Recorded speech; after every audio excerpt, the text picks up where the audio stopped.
ভাবতে পারেন যে মানুষটি আজ ফুটবল বিশ্বের অন্যতম সফল কোচ, ক্যারিয়ারে তার গোল সংখ্যা মাত্র একটি। হ্যাঁ, ঠিকই শুনছেন, বলছিলাম আর্জেন্টিনার বিশ্বকাপ জয়ী কোচ লিওনেল স্কালোনির কথা।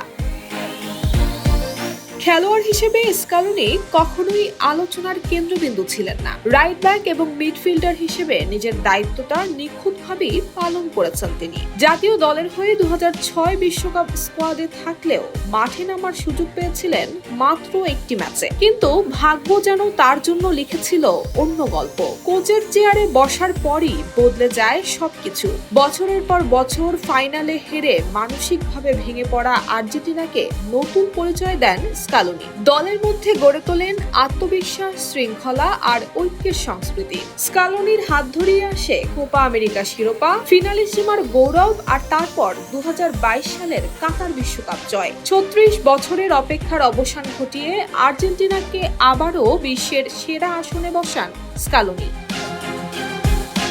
তার সবচেয়ে বড় সাফল্য শুধু ট্রফি নয়, তিনি এমন এক দল গড়েছেন যেখানে শুধু মেসির উপর নির্ভর করতে হয় না। Julian Alvarez, Enzo Fernandez, Alexis Mac Allister, Rodrigo De Paul কিংবা এমিলিয়ানো মার্টিনেজ প্রত্যেকেই জানেন নিজের দায়িত্ব। মাঠের বাইরে স্কালোনি ঠিক ততটাই শান্ত যতটা তিনি মাঠের পাশে।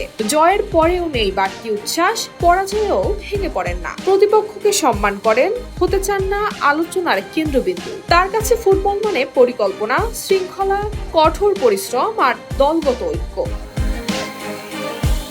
আজ আবারও ইতিহাস হাতছানি দিচ্ছে আর্জেন্টিনাকে। সামনে নতুন চ্যালেঞ্জ, নতুন স্বপ্ন আর কোটি কোটি সমর্থকের বিশ্বাস যে মানুষটি খেলোয়াড় হিসেবে গোল করেছিলেন মাত্র একটি, তিনি কোচ হিসেবে লিখতে চলেছেন আর্জেন্টিনা ফুটবলের সবচেয়ে সোনালী অধ্যায়।